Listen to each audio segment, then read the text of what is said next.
Nothing is perfect. The world and history is not a Disney movie. It is full of real people, real events, and real consequences, both in the past and in the present. You must ask yourself, when having to make a hard decision, compared to what? When Harry Truman had to make the decision whether to drop the atomic bomb or not, he had to look at the alternative. The alternative was to invade Japan. Japan, for those of you not familiar, is a lot different geographically than a traditional enemy. It is a collection of islands. That means you would have to have different forces invade different islands. The invasion, according to estimates, would have been extremely costly. The battles of Iwo Jima and Okinawa showed that the Japanese would fight to the bitter end. This was due to the Bushido Code, the code of the samurai. They would not surrender. They would unalive themselves using kamikazes in order to abide by that code. Estimates showed that the casualty rate,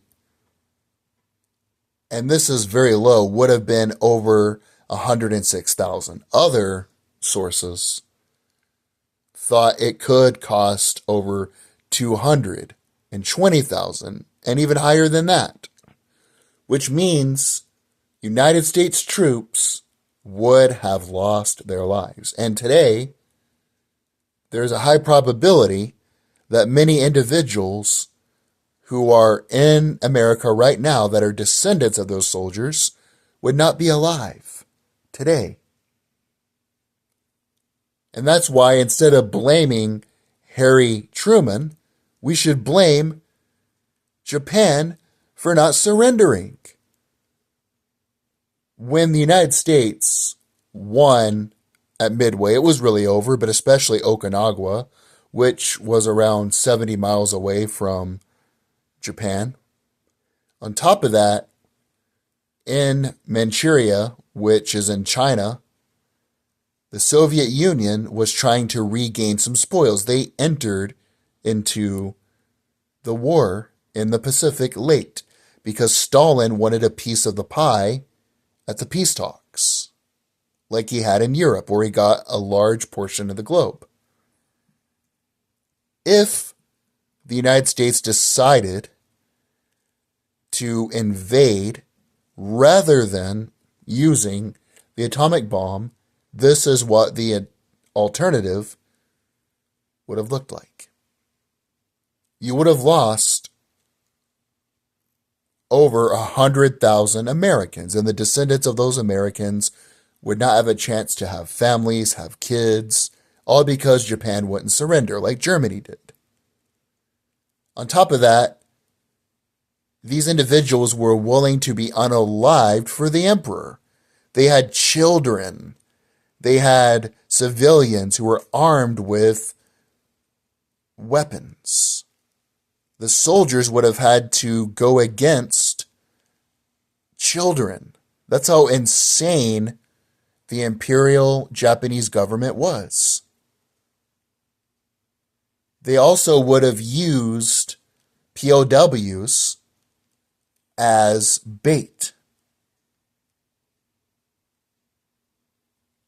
And the Soviets, because they were able to overrun Manchuria at the time, there was not a lot left of the Japanese army because they were beaten to a pulp. And a lot of them even chose to surrender, they would have been able to go into Japan. And instead of MacArthur being able to rebuild Japan after the war, you probably would have had something similar to an East and West Germany. Part of it would have been ruled by the Soviets, and it would have been communist.